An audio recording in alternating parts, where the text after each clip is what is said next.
Mesdames, Messieurs, chers téléspectateurs d'Africa 24, bienvenue. Merci de nous rejoindre dans cette émission en direct du Rwanda, émission organisée en marge du 27e sommet de l'Union africaine qui se tient ici, au pays des 1000 collines sur Africa 24. Chaque jour, un débat sur un thème fort du sommet. Aujourd'hui, sur la question de la faiblesse du commerce intra-africain, quelles sont les causes réelles et quelles sont les approches de solutions. Et pour en débattre, 4 invités sur ce plateau.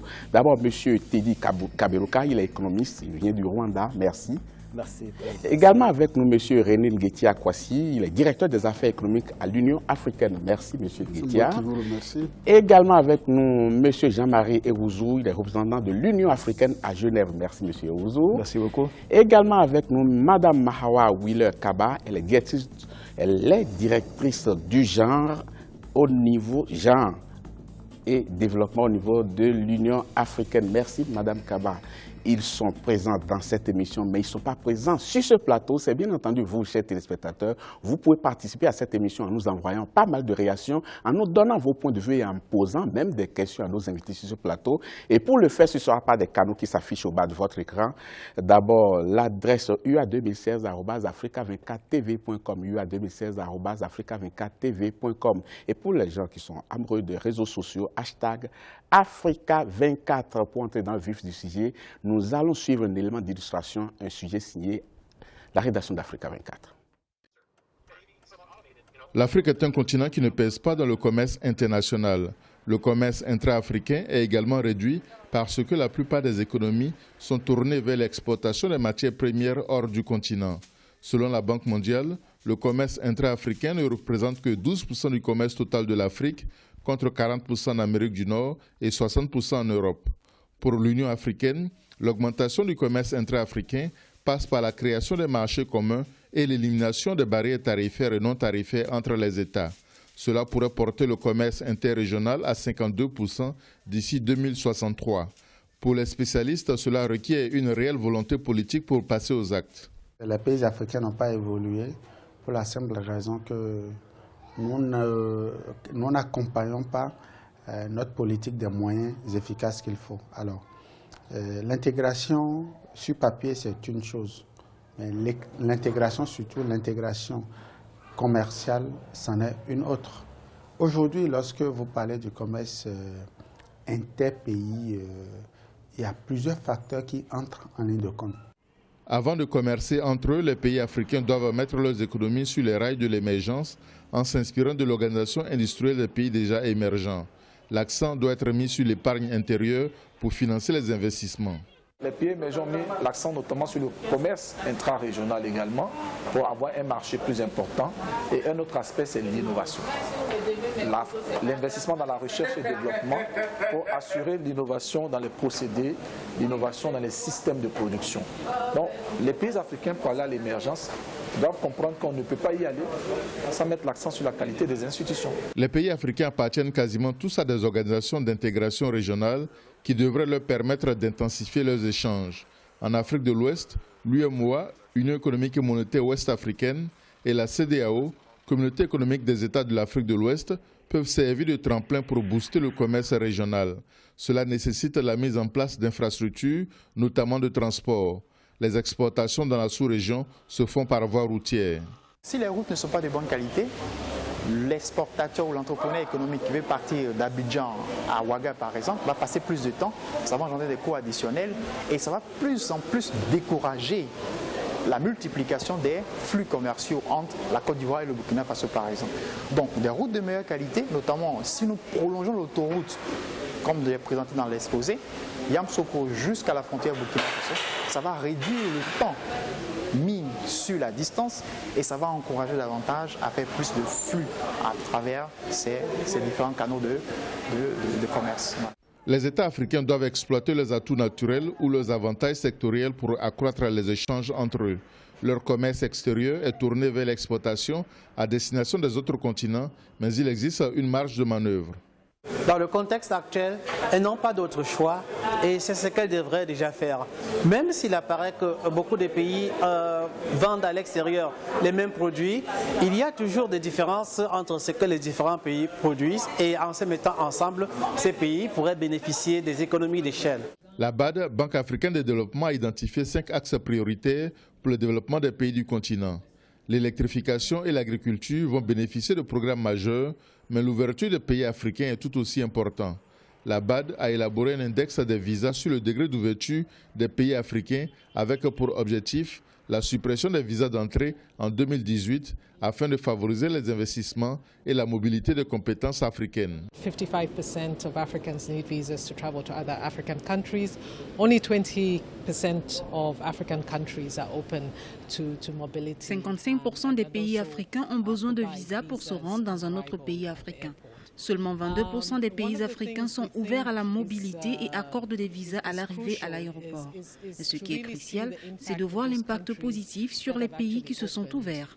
Par exemple, au Rwanda, depuis qu'ils se sont ouverts et réduit la nécessité de visas d'entrée, le tourisme a augmenté de 22%.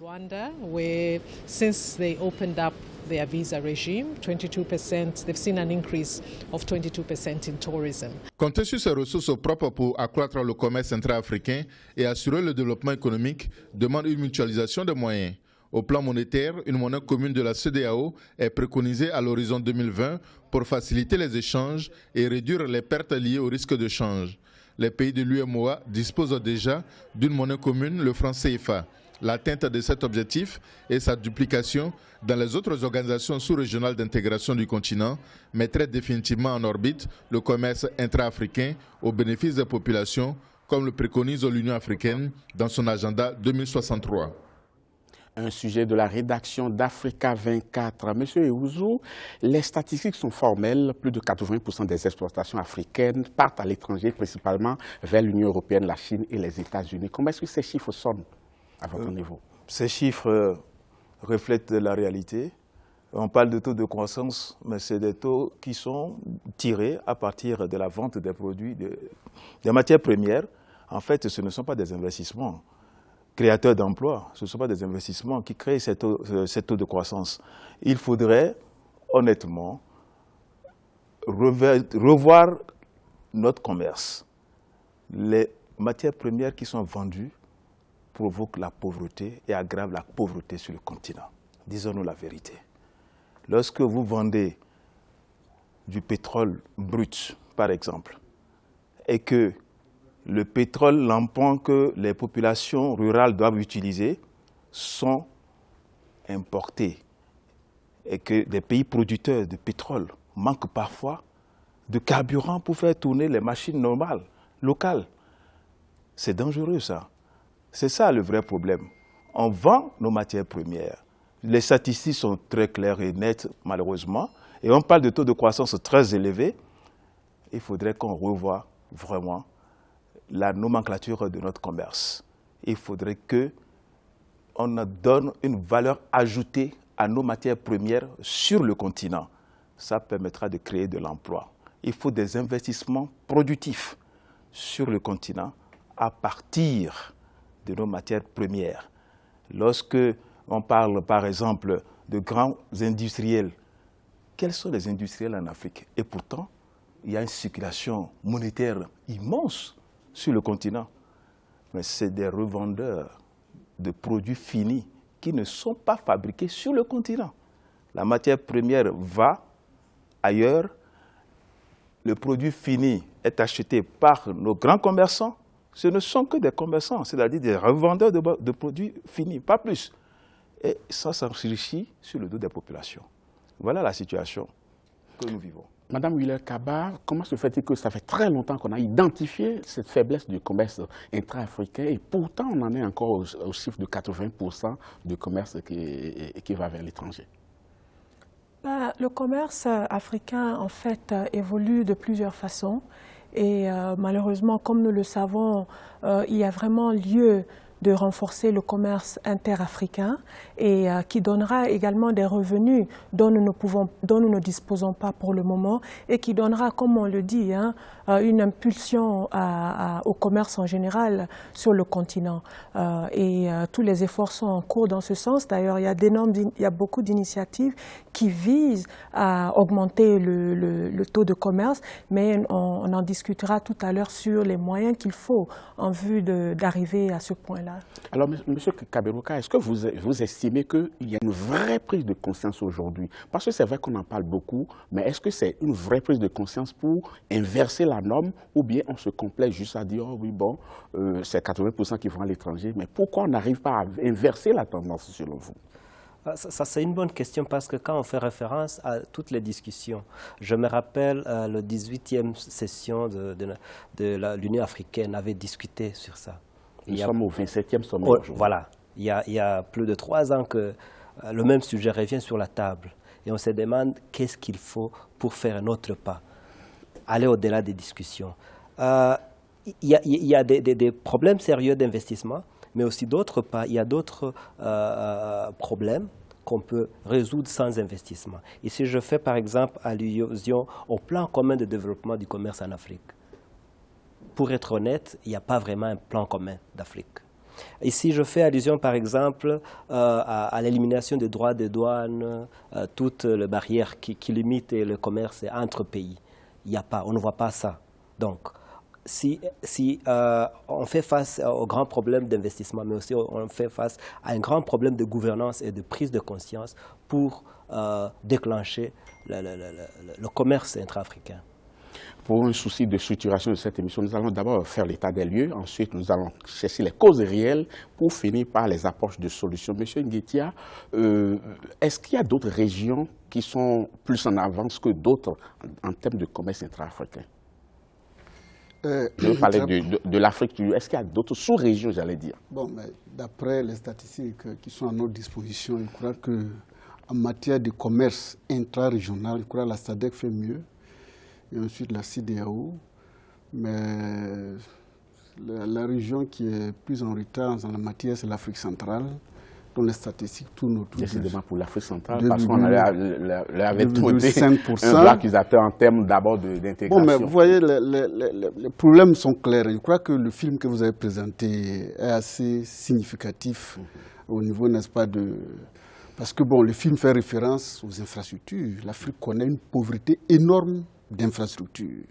Donc cette pauvreté induit les coûts de production élevés, les coûts de transport très élevés. Ensuite, vous avez la similitude des économies.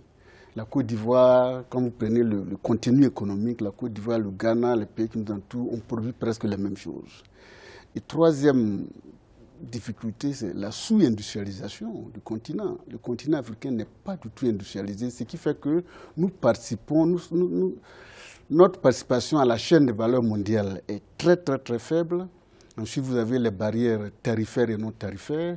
Au jour d'aujourd'hui, les barrières tarifaires, même dans le commerce mondial, ne posent pas problème. Mais ce qui pose problème, c'est les barrières non tarifaires. Et comme il a dit M. Kaberuka, il n'y a pas de politique commerciale harmonisée au niveau du continent. Et ensuite, le paiement. Le paiement, on a plus de 40 monnaies en circulation sur le continent. Donc quand vous êtes importateur, exportateur, il faut faire la gymnastique de taux d'échange pour entrer en possession de votre produit. Donc tout ça, faible soutien des PME qui n'existe presque pas. Donc ça, la recherche et le développement, le film en fait allusion. On ne peut pas être compétitif au niveau du commerce mondial si on n'a pas de valeur ajoutée propre sur les produits. La recherche et le développement, actuellement, c'est un défi énorme, n'est-ce pas, au niveau, n'est-ce pas, de la production. Donc voilà, si on prend en compte, n'est-ce pas, tous ces facteurs, je crois que pour que l'Afrique, effectivement, développe, bénéficie du commerce intra-africain, il faut trouver une solution à toutes ces problématiques. Madame Wheeler Kaba, on voit quand même nos dirigeants qui se rendent visite souvent. On dit souvent, selon le communiqué officiel, qu'ils ont parlé des affaires de coopération, mais la coopération ne tient-elle pas compte aussi de ces aspects-là? Parce que, imaginez-vous un instant, il y a des produits qui peuvent provenir d'un voisin et pourtant on s'en va les chercher loin. Comment est-ce qu'on explique cela? Est-ce que c'est parce que les dirigeants ne veulent pas ou ne peuvent pas? Merci encore. Moi, je souhaite m'appesantir en effet sur les questions des femmes dans le commerce en Afrique et comment elles peuvent davantage contribuer, comment nous pouvons, le continent également peut profiter de ce commerce, enfin du commerce transfrontalier, mais également le commerce informel dans lequel les femmes en fait jouent un rôle très très clé, très très important et tel que vous l'avez dit, il y a des questions d'importation, mais je souhaite également mettre en exergue ici que 70% du commerce informel transfrontalier qui est fait en Afrique est fait par les femmes. Dans la région de SADC seule, par année, plus de 17 milliards de dollars en commerce informel transfrontalier est fait par les femmes.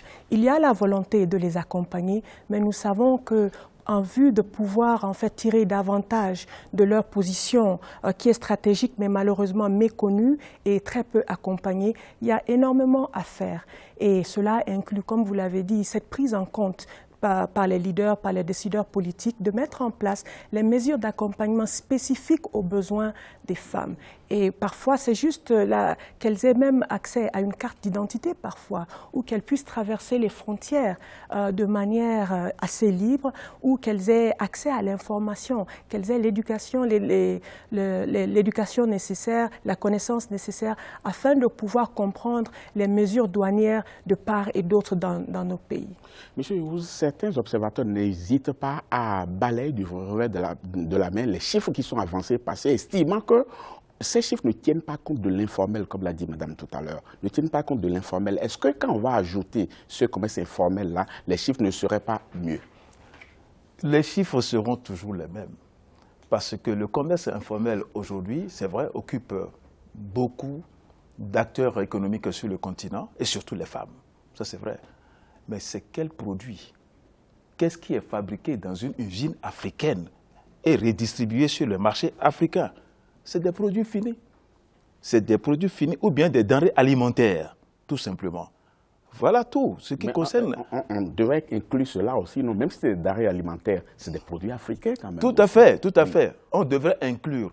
Ce qu'on ne fait pas. On devait inclure. Oui. Mais c'est que ce ne sont pas des produits de base auxquels on a donné une valeur ajoutée. C'est ça le vrai problème.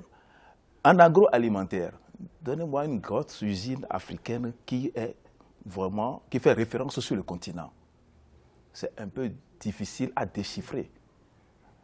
Cela permet quand même, cette situation n'impose pas aux femmes de ne pas se déplacer et de faire leur petit commerce. En fait, c'est de petits commerces. C'est des commerces de redistribution de ci et de ça. Des produits qui ne sont pas vraiment des produits qui génèrent une plus-value et qui peuvent générer le développement, qui peut promouvoir le développement du continent. C'est ça le vrai problème. L'intégration africaine doit être une réalité. La volonté politique, elle existe.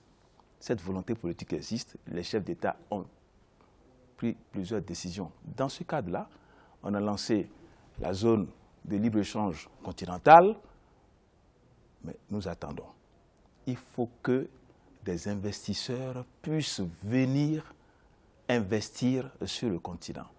Il faut que ce qui handicape aujourd'hui le commerce international, le commerce intra-africain, c'est-à-dire les infrastructures, l'énergie, la possibilité de disposer de l'eau à tout moment, le téléphone, ce sont des choses qui manquent et qui ne se développent qu'à petit feu sur le continent. Mais quand on parle du commerce intra-africain, alors qu'on ne produit rien, alors j'ai comme l'impression qu'on inverse les choses, on met la charrue avant le bœuf. On aurait pu commencer par dire comment on fait pour produire. Quand on aura produit, on va pouvoir maintenant voir vers qui on va écouler les produits, ce qu'on produit. Parce qu'on ne produit rien, donc ne parlons même plus de commerce intra-africain. Oui, vous pouvez répondre à la question. Oui, bien sûr. Oui.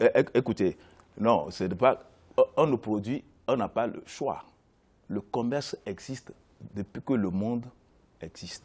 Le commerce doit exister. Les échanges commerciaux, on fait avec ce qui existe pour l'instant. Mais c'est changer les choses, faire évoluer les choses. C'est ça le plus important. Le commerce existera toujours. Hein? Oui. On ne produit pas tout ce dont on a besoin. Tout ce dont on a besoin. Non. Mais on ne produit pas rien, comme vous l'avez dit tout à l'heure. Oui, non. Ce que je dis est beaucoup plus nuancé. Ce qui est important. Je dis qu'on ne donne pas de valeur ajoutée à nos produits de base, qu'on ne donne pas de valeur ajoutée à nos matières premières, en les transformant. En les transformant. C'est ça. La pauvreté est là. Et cette pauvreté ne va prendre du recul que si on cherche de l'emploi aux jeunes. Et pour chercher de l'emploi, pour créer de l'emploi aux jeunes, eh bien, il faut investir dans le développement. Monsieur Kabewuka, monsieur vous a parlé de volonté politique qui existerait. Est-ce que selon vous, cette volonté-là existe réellement ou bien les chefs d'État, lors des sommets ou lorsqu'il y a les caméras, font semblant d'être d'accord avec toutes les décisions qui sont prises, mais une fois retournés chez eux, dans l'application stricte de cette décision-là, on ne voit pas grand-chose parce que ça fait très longtemps qu'on a identifié quand même qu'il y a un problème. Mais la courbe ne s'inverse pas. Comment est-ce que vous expliquez ça? Y a-t-il volonté politique? Moi, j'ai l'impression qu'il y a des bons discours, mais il n'y a pas d'actes qui accompagnent les discours. Sinon, après la 18e session de l'Union africaine, on aurait dû voir quelque chose en marche. On n'a pas vu ça. Il y a des lenteurs, alors qu'il y a des choses qu'on peut fixer dans l'immédiat. Il y a par exemple, prenons un cas concret. Si le Rwanda doit exporter le café aux États-Unis, je sais qu'en Afrique, de l'autre côté, on boit le café. Pourquoi ne pas exporter au Sénégal où on boit le café à grande quantité? Est-ce qu'il y a une route qui relie le Rwanda et les États-Unis? Il n'y a pas.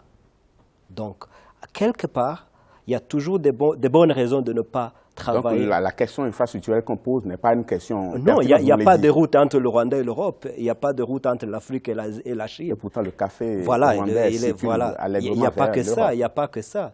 Il y a l'Afrique de l'Ouest qui produit le coton, mais ça coûte quoi pour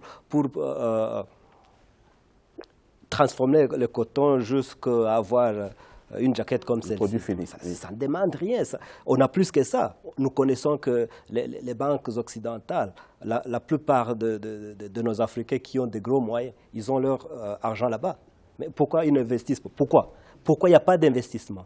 Il n'y a pas d'investissement parce que il y a pas mal de raisons, mais une des raisons, c'est que ce n'est pas un continent stable où les gens ont peur d'investir. Même nous, les Africains qui sont en Afrique, quand il y a moyen d'investir, ce n'est pas le meilleur endroit à investir son argent. Pourquoi? Il faut que les politiciens prennent le devant. Parce que tout ce qui est comme gouvernance, ce n'est pas la population qui va définir la bonne gouvernance. Il y a les dirigeants qui doivent définir ça. C'est eux qui doivent protéger la population, attirer les investissements étrangers. Si aujourd'hui nous parlons de la croissance économique de l'Afrique, qui a une moyenne de 7%, je suis d'accord. On ne parle pas de la croissance économique en fonction de l'industrialisation. On ne fait qu'exporter les matières premières. Mais tout investisseur serait intéressé d'investir là où il y a la croissance économique plus élevée par rapport aux économies occidentales où la croissance économique est stable. Donc, du point de vue avantage comparatif, l'Afrique devrait attirer plus des investissements étrangers, ce qui n'est pas le cas. Monsieur Nguitia, qu'est-ce qui traduit vraiment cette volonté politique dont on parle? Bon, je disais tantôt sur votre antenne que la volonté politique, c'est comme une girafe facile à reconnaître mais difficile à décrire. Moi, je crois que vous avez posé deux problèmes fondamentaux. Le premier, pourquoi le voisin produit et on préfère importer le même bien ailleurs. La solution, c'est que ce que vous importez chez le voisin peut-être coûtera plus cher que ce que vous importez ailleurs. Donc le problème du coût de production et des moyens de transport. S'il faut importer moins cher ailleurs sur une base d'avantages comparatifs, il faut importer moins cher. On peut même prendre l'exemple, le pétrole, par exemple, que produit le Nigeria. Voilà. Est-ce que tous les États autour du Nigeria qui ne sont pas producteurs du pétrole consomment le pétrole nigérien? Si d'aventure le pétrole nigérien est plus cher, on met ça dans la balance. Importer ailleurs, si ça coûte moins cher, c'est la raison du financement qui l'emporte. Donc ça, c'est par rapport au coût de production et à la similitude des produits qu'on n'importe pas les produits qui viennent du voisin. Autre problème que vous avez posé, vous dites effectivement le commerce informel. Il y a un problème de statistiques au niveau de l'Afrique. Un problème sérieux de statistiques. Le commerce informel, comme ma soeur vient de le dire, occupe une place importante au niveau du continent. Mais ce commerce-là n'est pas saisi, n'est pas chiffré. Donc tout ce que nous connaissons, généralement, c'est des données statistiques secondaires qui viennent de l'extérieur. Ce n'est même pas l'Afrique même qui produit ses propres statistiques. C'est en lisant dans les trucs de la Banque mondiale, etc., on dit, bon, entre tel ou tel, c'est tant. nous-mêmes, on ne produit pas. Donc, c'est un problème de statistiques. Donc, c'est pour cela, une des solutions, c'est que l'Afrique produit ses propres statistiques. Et la statistique, ça relève de la souveraineté. Et c'est en produisant nos propres statistiques que nous pourrons saisir tous ces flux commerciaux et avoir la vraie configuration du commerce entre les pays. Madame Wheeler-Kaba, le fait que les femmes soient dans le domaine informel, est-ce que cela ne fait pas aussi que la femme soit reléguée au second rang dans les prises de décision concernant ces femmes-là? En effet, le fait dans le secteur informel nous rend assez invisible, mais il y a une prise en compte graduelle qui se pose. Et je souhaite revenir en fait sur le point qui a été soulevé par ambassadeur Jean-Marie par rapport en fait à la définition de ce qui est commerce, le petit commerce. Il est vrai que les femmes dans le secteur informel souvent font un commerce sur une échelle assez modeste, mais nous savons également que l'échelle varie. Et comme je l'ai dit plus tôt, dans la région de l'Afrique australe uniquement, on va jusqu'à 17,6 milliards par année. Et aussi, il faudra reconnaître que le commerce informel fournit plus de 60% de l'emploi pour les femmes en dehors du secteur agricole.